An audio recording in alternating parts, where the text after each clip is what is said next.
लखनऊ में एस्ट्रोनॉट शुभांशु शुक्ला के सम्मान में योगी सरकार की तरफ से विशेष कार्यक्रम का आयोजन किया गया। इसमें शुभांशु शुक्ला के परिवार, सीएम योगी, दोनों डिप्टी सीएम समेत कई आला अधिकारी मौजूद रहे। इस मौके पर इसरो चेयरमैन वी नारायणन भी कार्यक्रम में शामिल हुए। उन्होंने विशेष कार्यक्रम के लिए सीएम योगी की तारीफ की और धन्यवाद भी किया। Let me express our gratitude from the bottom of our heart to the Honorable Chief Minister of UP for arranging such a wonderful felicitation function. Even though I am from Kanyakumari, we always look at UP, how the UP CM is governing and taking the UP to greater and greater heights, and thereby the country is growing. The day he took over as the CM onwards, most of the time I look at the news, what is happening in UP and the way he lead the UP and taking the country to greater heights. I think we have to thank and appreciate him. Premanand Maharaj विवाद।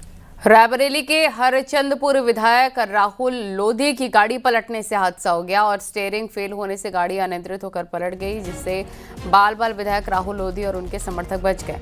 हादसा लखनऊ के निगोहा के पास हुआ।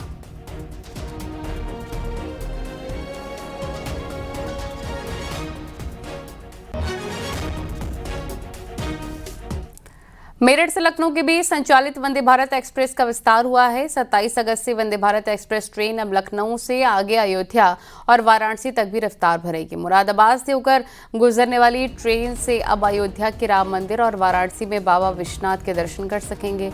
मेरठ से वाराणसी के बीच सीधे high speed चलने वाली वंदे भारत एक्सप्रेस पहली ट्रेन होगी।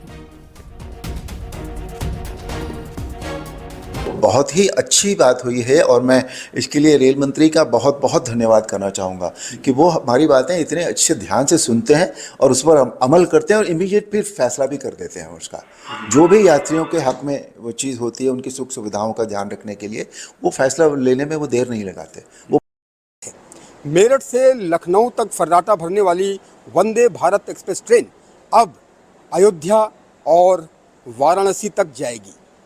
27 अगस्त से ये शुभ शुरुआत हो रही है। मेरठ से 6:35 पर वंदे भारत एक्सप्रेस ट्रेन 27 अगस्त से वाराणसी तक जाएगी। इस खबर से यात्री बेहद खुश हैं कि अब वंदे भारत एक्सप्रेस ट्रेन से वो सिर्फ लखनऊ तक की यात्रा नहीं कर पाएंगे, बल्कि वो अयोध्या और काशी जाकर दर्शन कर सकेंगे। अपने कैमरा सहयोगी प्रेम के साथ उमेश श्रीवास्तव, न्यूज़ 18 मेरठ। और प्रयागराज में यमुना पार का इलाका खेती किसानी के लिए मुफीद माना जाता है। यहाँ पर कोरांव बेल्ट में किसान अपने खेतों में धान की फसल की अच्छी पैदावार करते हैं। खास तौर पर कोरांव क्षेत्र में धान की कई वैरायटी की अच्छी पैदावार होती है, जिससे कि इस क्षेत्र को धान का कटोरा भी कहा जाता है। यहाँ का धान देश के कोने कोने और विदेशों में भेजा जाता है।